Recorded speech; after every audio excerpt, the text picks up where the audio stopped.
وإمام المتقين وقائد الغر المحجلين وعلى آله وأصحابه أجمعين أما بعد. عن أبي هريرة رضي الله تعالى عنه قال قال رسول الله صلى الله عليه وسلم ما من مولود إلا يولد على الفطرة فأبواه يهودانه أو ينصرانه أو يمجسانه كما تنتج البهيمة بهيمة جمعاء هل تحسون فيها من جدعاء. ثم قال أبو هريرة فاقرؤوا إن شئتم فطرة الله التي فطر الناس عليها لا تبديل لخلق الله ذلك الدين القيم رواہ البخاری و مسلم. سلسلہ وار پروگرام رہنمائی ایک حدیث سے ہر اتوار کو آپ کی خدمت میں گفتگو کا موقع ملتا ہے.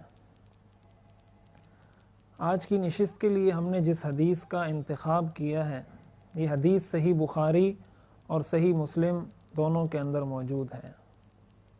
اس حدیث کو روایت کرنے والے صحابی ہیں حضرت ابو ہریرہ رضی اللہ تعالی عنہ. حدیث کا ترجمہ یہ ہے، حضور صلی اللہ علیہ وسلم نے فرمایا جو بھی بچہ پیدا ہوتا ہے تو وہ فطرت اسلام پر پیدا ہوتا ہے، پھر اس کے والدین اسے یا یہودی بنا دیتے ہیں یا نصرانی بنا دیتے ہیں یا مجوسی بنا دیتے ہیں.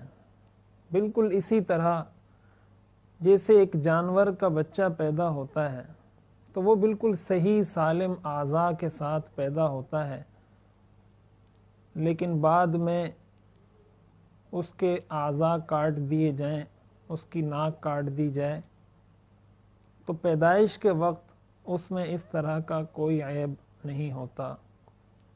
اس کے بعد حضرت ابو ہریرہ رضی اللہ تعالی عنہ نے قرآن کریم کی یہ آیت پڑھی، فطرت اللہ التی فطر الناس علیہا، کہ اللہ کی وہ فطرت جس پر اللہ نے لوگوں کو پیدا کیا، لا تبدیل لخلق اللہ ذالک الدین القیم، وہ فطرت یہ دین اسلام ہے. سندھ اسمبلی کے اندر گزشتہ چند دن قبل مائنورٹیز پروٹیکشن بل کے نام سے ایک بل پاس ہوا، اقلیتوں کے تحفظ کے عنوان اور اس نام پر. ہم آج کی اس مجلس میں اس حدیث شریف کی روشنی میں یہ جاننے کی کوشش کریں گے کہ اس بل کی شرعی حیثیت کیا ہے اور ہمیں بحیثیت مسلم قوم، بحیثیت مسلم فرد کیا کرنا چاہیے. قرآن کریم سورۃ الاعراف کے اندر اللہ تعالیٰ نے ایک عہد کا ذکر کیا ہے، ایک میثاق کا ذکر کیا ہے جو اللہ تعالیٰ نے اپنے تمام بندوں سے لیا تھا. وَإِذْ أَخَذَ رَبُّكَ مِن بَنِي آدَمَ مِن ظُهُورِهِمْ ذُرِّيَّتَهُمْ وَأَشْهَدَهُمْ عَلَىٰ أَنفُسِهِمْ أَلَسْتُ بِرَبِّكُمْ قَالُوا بَلَىٰ. سورۃ الاعراف کی 172 نمبر آیت ہے.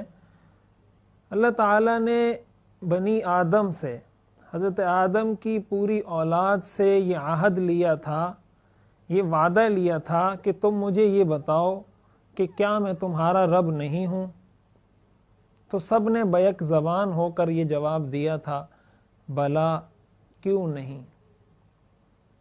چنانچہ قرآن کریم کی اس آیت کی تفسیر میں مفسرین نے یہ بات وضاحت کے ساتھ لکھی ہے کہ ہر انسان یہ عہد اللہ تعالیٰ سے کر چکا ہے. ہر انسان اللہ تعالیٰ سے یہ وعدہ کر چکا ہے، اس بات کا اقرار اور اعتراف کر چکا ہے کہ میرا رب، میرا اللہ، میرا خالق اور مالک، مجھے پیدا کرنے والی ذات وہ ایک اللہ کی ذات ہے. چنانچہ حضور علیہ الصلاۃ والسلام نے جو یہ ارشاد فرمایا، کل مولود یولد علی الفطرہ. ہم اگر دیکھیں اللہ تعالیٰ نے اس دنیا کو وجود دیا، حضرت آدم علیہ السلام کو دنیا میں بھیجا، آسمانوں کو پیدا کیا، زمین کو پیدا کیا، پہاڑ بنائے، سمندر چلائے، اللہ تعالیٰ نے ہوا کو ہمارے لیے مسخر کیا. یہ ساری چیزیں اللہ تعالیٰ نے کس مقصد کے لیے پیدا کی؟ قرآن کریم سے ہمیں معلوم ہوتا ہے. قرآن کریم میں اللہ نے فرمایا وَمَا خَلَقْتُ الْجِنَّ وَالْإِنسَ إِلَّا لِيَعْبُدُونَ. یہ ساری چیزیں اللہ تعالیٰ نے انسان کے لیے پیدا کی اور انسان کو اللہ تعالیٰ نے اپنے لیے پیدا کیا. چنانچہ 1.25 لاکھ انبیاء اور آسمانی کتابیں اور آسمانی صحائف نازل کیے گئے. ان انبیاء کو بھیجنے کا مقصد، ان آسمانی کتابوں اور آسمانی صحائف کے نازل کرنے کا مقصد صرف اور صرف یہ تھا کہ لوگ بندگی اللہ کی کریں، غیروں کی بندگی سے نکل کر اللہ کی بندگی کی طرف آ جائیں. یہ تمام انبیاء کی بعثت کا واحد اور مشترکہ مقصد تھا. قُلْ يَا أَهْلَ الْكِتَابِ تَعَالَوْا إِلَىٰ كَلِمَةٍ سَوَاءٍ بَيْنَنَا وَبَيْنَكُمْ. ہر نبی نے اپنی امت کو آ کر اس بات کی دعوت دی ہے اعبدوا اللہ وحدہ لا الہ الا اللہ. اس بات کی ہر نبی نے دعوت دی.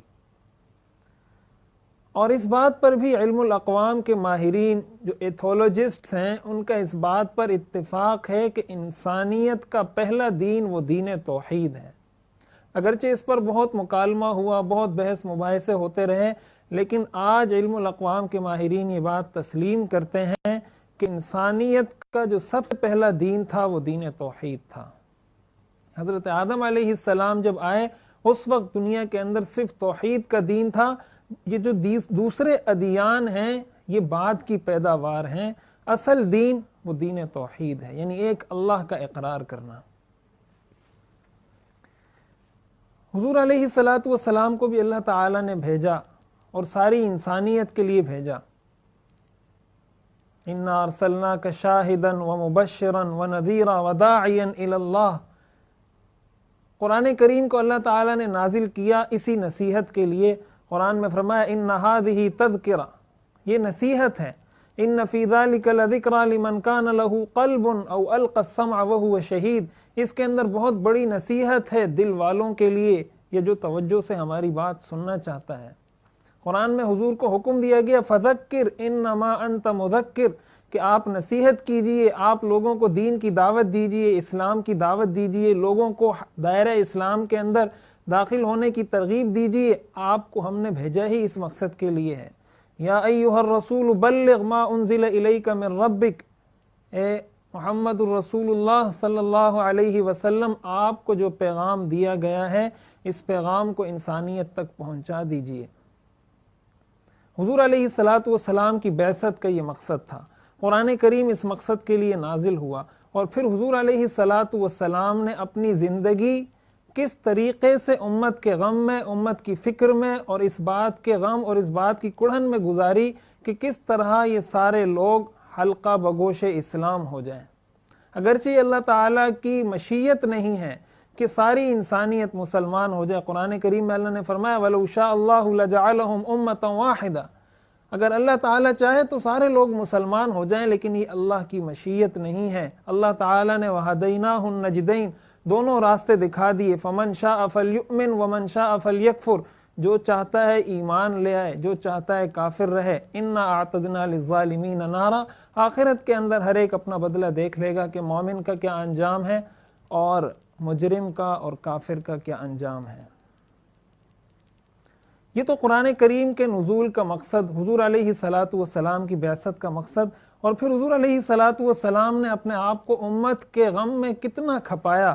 قرآن کریم نے کہا فَلَعَلَّكَ بَاخِعٌ نَفْسَكَ عَلَىٰ آثَارِهِمْ إِن لَّمْ يُؤْمِنُوا بِهَٰذَا الْحَدِيثِ أَسَفًا، کہ کیا آپ ان کے پیچھے اس بات کے غم میں کہ یہ ایمان کیوں نہیں لاتے، یہ مسلمان کیوں نہیں ہوتے، کیا آپ اس غم کے اندر اپنی جان کو خطرے میں ڈال دیں گے؟ اتنا حضور علیہ السلام نے غم کیا، اتنی فکر کی کہ اللہ تعالیٰ کو منع کرنا پڑا. اللہ تعالیٰ نے منع فرمایا کہ آپ اتنا زیادہ غم نہ کریں. قیامت کے دن حضور علیہ السلام کو اپنی امت کی کتنی فکر ہوگی، دنیا میں کتنی فکر تھی. اللہ نے فرمایا وَلَسَوْفَ يُعْطِيكَ رَبُّكَ فَتَرْضَىٰ، کہ اللہ تعالیٰ آپ کو اتنا عطا کریں گے کہ آپ راضی ہو جائیں گے۔ مفسرین نے یہ بات لکھی ہے کہ حضور علیہ الصلوۃ نے ایک مرتبہ یہ ارشاد فرمایا کہ میں اس وقت تک راضی نہیں ہوں گا جب تک میرے سارے امتیوں کی مغفرت نہیں کر دی جائے گی۔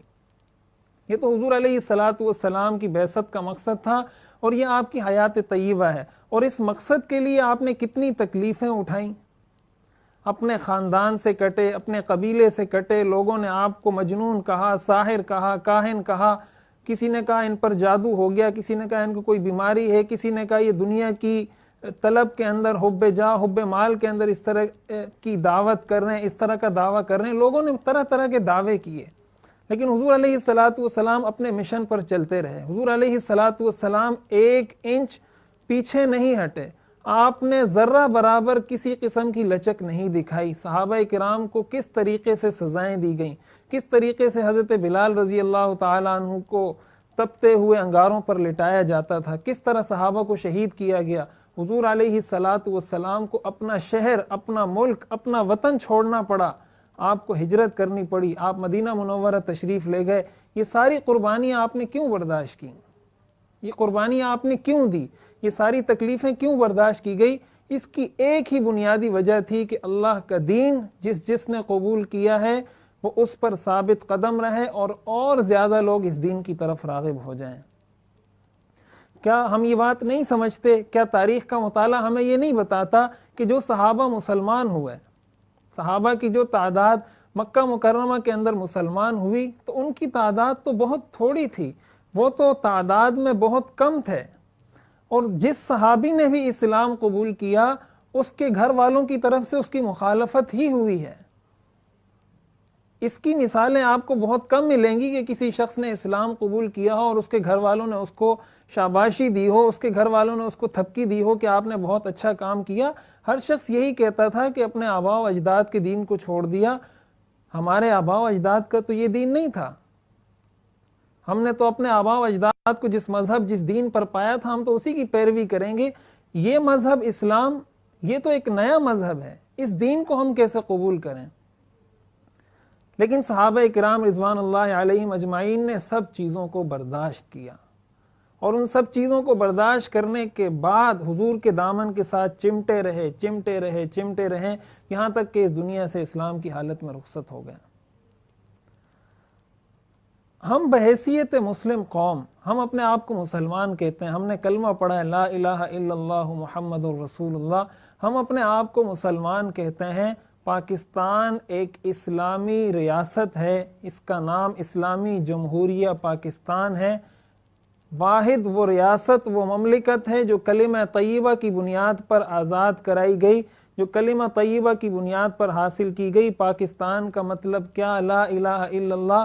یہ پاکستان کے معرض وجود میں آنے کا بنیادی سبب، بنیادی نقطہ اور بنیادی پوائنٹ ہے، جس کے لیے ہمارے اکابر نے قربانیاں دیں۔ اور بحیثیت مسلم قوم ہم اگر دیکھیں تو ہماری یہ ذمہ داری بنتی ہے، اس امت کی یہ ذمہ داری بنتی ہے کہ یہ اپنے مذہب کے لیے، اپنے دین کے لیے جو کچھ خدمت اپنی بساط کے مطابق کر سکتی ہے وہ خدمت کرے۔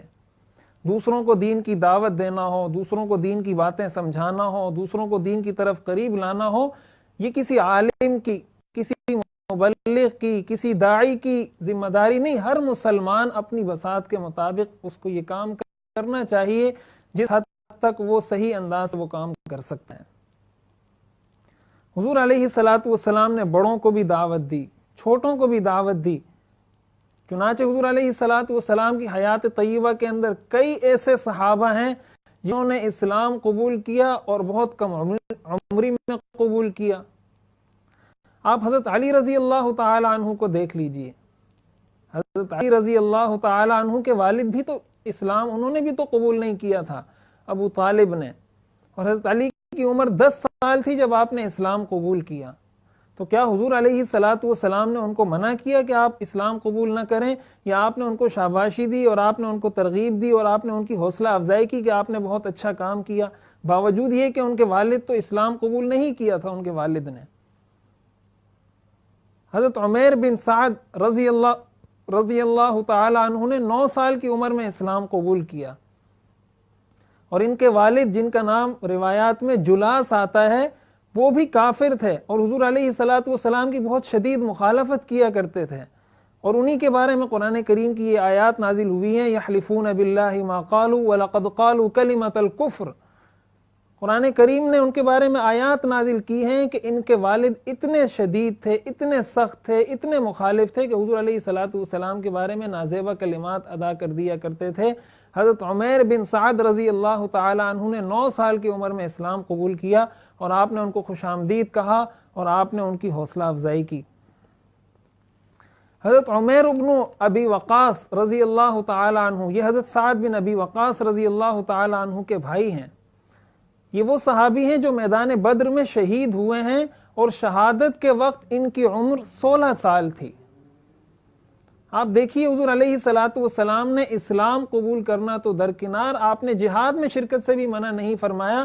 16 سال کی عمر میں انہوں نے میدان بدر کے اندر شہادت کا جام شہادت نوش کیا، اور آپ ان صحابہ میں سے ہیں جو میدان بدر میں شریک ہو کر شہید ہوئے ہیں۔ حضرت سمرۃ بن جندب رضی اللہ تعالی عنہ، یہ وہ صحابی ہیں کہ حضور علیہ الصلوۃ والسلام نے کم عمری کی وجہ سے، بہت زیادہ چھوٹا ہونے کی وجہ سے منع فرمایا کہ آپ جہاد میں شرکت نہیں کر سکتے، تو انہوں نے فرمایا کہ میں دوسرے صحابی کے ساتھ کشتی لڑنا چاہتا ہوں، آپ دیکھیں کہ میں ان پر غالب آتا ہوں یا نہیں۔ تو انہوں نے ان سے کشتی لڑی اور کشتی لڑ کر حضور کو یہ کہا کہ میں اس جہاد میں شریک ہونے کا اہل ہوں، آپ مجھے جہاد کے اندر شرکت کی اجازت دیجیے۔ حضرت رافع بن خدیج رضی اللہ تعالی عنہ، انہوں نے بھی بہت کم عمری کے اندر اسلام قبول کیا۔ حضرت عبداللہ بن عامر بن ربیعہ رضی اللہ تعالی عنہ، حضرت معاذ بن عمرو بن الجموح اور حضرت معاذ بن عفراء، یہ وہ صحابہ ہیں جو بہت زیادہ چھوٹے تھے۔ حضرت عبد الرحمن بن عوف رضی اللہ تعالی عنہ فرماتے ہیں کہ میدان بدر کے اندر جب لڑائی جاری تھی تو میں نے دیکھا میرے دائیں طرف اور میرے بائیں طرف دونوں بچے کھڑے تھے، تو میں نے یہ دل میں تمنا کی کہ کاش میرے دائیں بائیں کوئی ایسے مضبوط لوگ ہوتے جو میری مدد کر سکتے، تو دونوں میری طرف دونوں جانب چھوٹے بچے کھڑے ہیں، اور پھر ان چھوٹے بچوں نے مجھے کہا کہ ابو جہل کہاں ہے جو ہمارے حضور کو برا بھلا کہتا ہے؟ تو میں نے ان کو بتایا کہ ابو جہل وہ ہے، اور ان میں سے ایک لبکا اور اس پر وار کیا اور دوسرا لبکا اور اس نے ابو جہل کو قتل کیا۔ یہ جو 2 صحابہ تھے جنہوں نے ابو جہل کو قتل کیا، یہ بہت کم عمر تھے۔ حضور علیہ الصلوۃ والسلام نے ان کا وہ سارا ابو جہل کا جتنا مال غنیمت اس سے لیا گیا، اس کا فیصلہ انہی کے لیے کیا۔ یہ تو تاریخ ہے، یہ تو سیرت ہے کہ حضور علیہ الصلوۃ والسلام نے بچپن میں اسلام قبول کرنے والوں کو خوش آمدید کہا ہے، ان کو ترغیب دی ہے، ان کی حوصلہ افزائی کی ہے۔ اور ظاہر ہے کہ جن بچوں نے اسلام قبول کیا ان کے والدین ہرگز اس بات پر رضامند نہیں تھے کہ ان کی اولاد اسلام قبول کرے۔ اور اس کی وجہ کیا ہے؟ اس کی وجہ اس حدیث شریف کے اندر بیان کی گئی کہ جو بھی بچہ پیدا ہوتا ہے وہ فطرت اسلام پر پیدا ہوتا ہے۔ فطرت ایک ایسی چیز ہے کہ جس سے آپ کسی کو روک نہیں سکتے، اور فطرت پر جیسے میں نے عرض کیا کہ اللہ تعالیٰ نے انسان سے عہد لیا، اس نے اس عہد پر لبیک کہا، اس نے ہاں کی۔ اب انسان کی پیدائش اسی فطرت اسلام پر ہوتی ہے۔ فطرت سے روکنے کا مطلب بالکل یوں ہے جیسے آپ کسی بچے کو یہ کہیں کہ آپ دیکھیں نہیں، آپ اس کو یوں کہیں کہ آپ سنیں نہیں، آپ اس سے یہ کہیں کہ آپ تعلیم حاصل نہ کریں۔ اب یہ چیزیں اس کی فطرت میں داخل ہیں۔ اب جب آپ اس کو فطرت سے روکتے ہیں تو یہ بات، یہ کام کسی بھی طرح شرعاً، اخلاقاً، قانوناً کوئی اچھا کام تصور نہیں کیا جا سکتا۔ تو حضور علیہ الصلوۃ والسلام نے یہ فرمایا کہ اس کے والدین، اس کا ماحول، اس کا گھرانہ یا اس کو یہودی بناتا ہے یا نصرانی بناتا ہے یا کوئی بھی کسی بھی غیر مسلم طبقے کے اندر اس کو شامل کرتا ہے، آپ نے یہ نہیں فرمایا کہ یا اس کو مسلمان بناتا ہے۔ یہ اسی لیے نہیں فرمایا کہ مسلمان تو وہ پیدا ہوا تھا، مسلمان ہونے کی حالت میں تو وہ پیدا ہوا تھا، اس لیے آپ نے یہ نہیں فرمایا، اس لیے کہ یہ تو اس کی فطرت ہے۔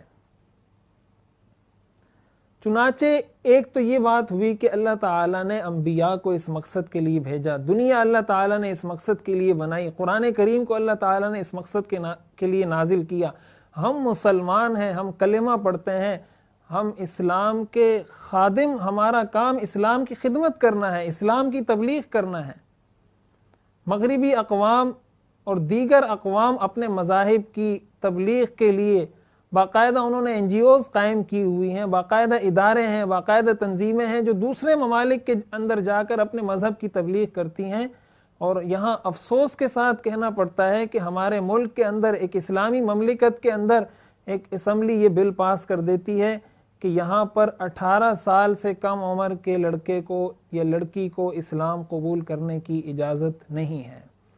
انتہائی افسوس کا مقام ہے، المیہ ہے، درد دکھ کی بات ہے، اور حقیقت تو یہ ہے کہ اس کو سن کر، اس کو سوچ کر ہی دل کانپنے لگتا ہے۔ کیا ہم اللہ تعالیٰ سے بے نیاز ہو گئے ہیں؟ کیا ہمیں یہ نہیں پتا اسرائیل کی اسمبلی کے اندر بل پاس ہونے لگا کہ اذان پر پابندی لگائی جائے؟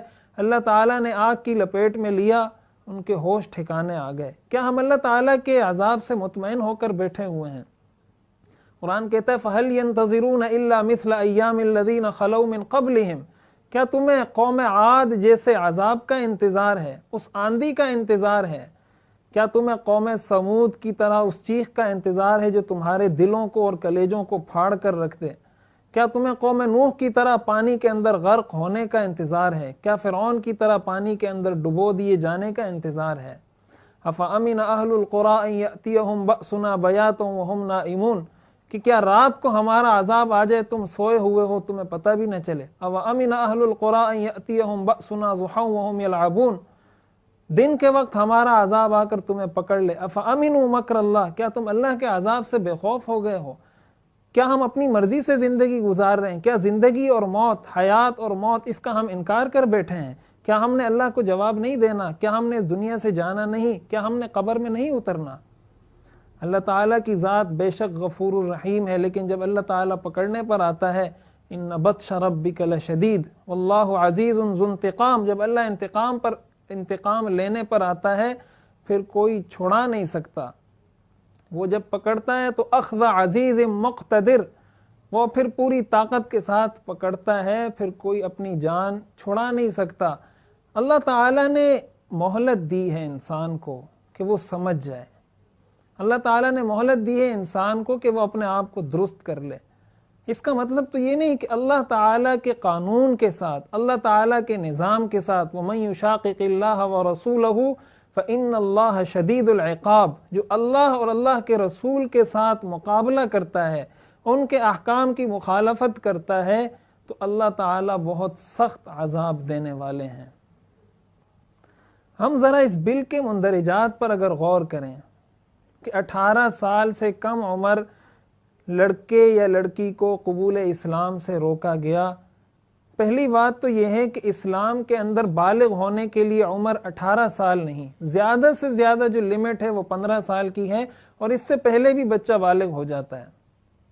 اس کا مطلب ایک تو یہ ہوا کہ 15 سال ہونے کے بعد 3 سال تک وہ لڑکا یا وہ لڑکی غیر مسلم رہے گی۔ آپ مجھے بتائیں کہ اگر وہ بچہ یا بچی اس حالت، اس عمر کے اندر اس دنیا سے رخصت ہو جاتے ہیں، تو کیا ہم اس بات کے لیے تیار ہیں کہ قیامت کے دن ہم ان کے بوجھ کو، ان کے کفر کا بوجھ اٹھا سکیں؟ کیا ہمارے اپنے گناہوں کے بوجھ کم ہیں کہ ہم ان کے گناہوں کے بوجھ اٹھائیں؟ اور اس کے بعد جب حضور علیہ الصلوۃ والسلام نے چھوٹے بچوں کو اتنی ترغیب دی اسلام قبول کرنے کی، ایسی صورتحال میں کیا ہمارا یہ طرز عمل حضور علیہ الصلوۃ والسلام کی سنت سے بالکل متصادم نہیں؟ متصادم تو کیا، اللہ تعالیٰ نے دنیا بنائی اس کے لیے، اور ہم یہ بل پاس کریں کہ دنیا کے اندر بس یہ نظام نہ رہے؟ یہ تو بالکل کھلم کھلا تصادم ہے، تعارض ہے، تقابل ہے، ایک لڑائی کی فضا بنانا ہے۔ جو بچہ اسلام قبول کرنا چاہتا ہے اس کو اسلام قبول کرنے کا شریعت نے اختیار دیا ہے، اور پھر یہ بھی بل میں کہا گیا کہ اگر وہ اسلام قبول کر لیتا ہے، 18 سال سے اس کی عمر زائد ہے، اب وہ قانوناً قبول کر سکتا ہے، تو اس کے بعد بھی 21 دن تک اس کو مہلت دی جائے گی۔ مقام افسوس ہے کہ 21 دن تک گویا اس کو یہ مہلت دی جا رہی ہے، اس کو یہ ترغیب دی جا رہی ہے، اس کو یہ تلقین کی جا رہی ہے کہ تم نے جو اسلام قبول کیا ہے، تم یہ سوچو کہ تم نے یہ کوئی اچھا کام کیا یا برا کام کیا، اور ان 21 دنوں کے اندر کیا اس کے گھر والے اس کو چھوڑیں گے؟ کیا وہ اس کو پھولوں کا ہار پہنائیں گے؟ تو صحابہ نے اسلام قبول کیا، ان کے راستے میں کانٹے بچھائے گئے، ان کو انگاروں پر لٹایا گیا، ان کے سینے پر پہاڑ جیسے پتھر لا کر توڑے گئے۔ تو اگر ہمارے ہاں کوئی مسلمان ہوتا ہے، کسی ہندو برادری کا شخص یا کسی دوسری برادری کا شخص کوئی مسلمان ہوتا ہے، تو اس صورت میں اگر اس کو کوئی مشکل پیش آتی ہے تو یہ مشکل پیش آنا تو ایک فطرتی امر ہے۔ چمی گویم مسلمانم بلرزم کہ دانم مشکلات لا الہ، لا الہ الا اللہ کہنا اتنا آسان نہیں ہے، اس کے لیے کوئی قربانی تو دینی پڑتی ہے۔ احسب الناس ان یترکوا ان یقولوا آمنا وهم لا یفتنون ولقد فتنا الذین من قبلہم۔ اللہ تعالیٰ ضرور آزماتا ہے، اللہ تعالیٰ ضرور آزماتا ہے اپنے بندے کو۔ تو ایک تو بچے کو اسلام قبول کرنے سے روکنا، اس کی فطرت کو مسخ کرنا ہے۔ دوسرے نمبر پر یہ اسلام کے نظام سے، اسلام کی تعلیم سے، قرآن اور حدیث کی تعلیمات سے سراسر متصادم ہے۔ اور تیسرے نمبر پر اگر ہم دیکھیں، پاکستان کے آئین کے اندر یہ بات درج ہے کہ کوئی بھی قانون پاکستان کے اندر خلاف قرآن و سنت نہیں بنایا جائے گا، اور یہ پاس ہونے والا بل قرآن اور حدیث کے بالکل خلاف ہے۔ گویا اس بل کو پاس کر کے آئین پاکستان کی مخالفت کی گئی ہے، آئین پاکستان کی مخالفت کر کے یہ بل پاس کیا گیا ہے۔ اور اسی کے ساتھ ساتھ کیا اقلیتوں کے تحفظ کے لیے یہی ایک بات رہ گئی تھی؟ کیا اقلیتوں کا تحفظ اسی بات میں ہے کہ آپ یہ پابندی لگا دیں کہ کوئی شخص اسلام قبول نہیں کر سکتا؟ یہ کہاں کی لوجک ہے، یہ کہاں کی منطق ہے، یہ کہاں کا انصاف ہے؟ اس موقع پر پوری امت کو، پوری قوم کو، پوری پاکستانی قوم کو اس کے خلاف آواز بلند کرنی چاہیے، اور وہ آواز بلند کرنے کا طریقہ ہر شخص کا مختلف ہے۔ حدیث شریف میں حضور علیہ الصلوۃ نے فرمایا، من رآ منکم منکرا فلیغیرہ بیدہ فإن لم یستطع فبلسانہ فإن لم یستطع فبقلبہ وذلک اضعف الایمان۔ جس کے بس میں جتنا ہے وہ اس کے لیے کردار ادا کرے۔ میں یہ گزارش کروں گا اپنے سننے والوں سے، وہ کسی بھی پارٹی سے تعلق رکھتے ہوں، ہمارا کسی بھی سیاسی جماعت سے تعلق ثانوی حیثیت رکھتا ہے، ہمارا اسلام سے تعلق اولین تعلق ہے، ہماری اولین ترجیح اسلام ہے، ہماری ثانوی ترجیح ہماری سیاسی جماعت ہے۔